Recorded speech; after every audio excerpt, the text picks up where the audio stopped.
ওগো, কি গো শুনছো? আমি এসেছি। তে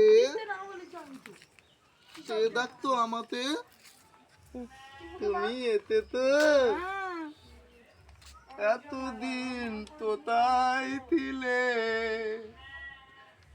পদ ভুলে তবে তো এলে, বুকের যত ব্যথা দুরায়তি দড়িয়ে ধরে। জানো আমি তোমাকে বলে যাইনি যে আমি 3 বছরের জন্য দিল্লি যাচ্ছি, অনেক টাকা নিয়ে আসবো, নিয়ে দুজনা ব্যবসা করব। সেটি আর মনে আছে গো? ততদিন তোমায় যেতিনি, এখন কি আর রতগোল্লা ভালো লাগে? এখন তো রাত ভোগ ভালো লাগে। কি? সোনা, তোমার আমি সারা জীবন বুকে ধরিয়ে ধরে রাখবো গো, বুকে ধরিয়ে। তবে তুমি সোনাকে জড়িয়ে থাকো, আমি চলে যাচ্ছি।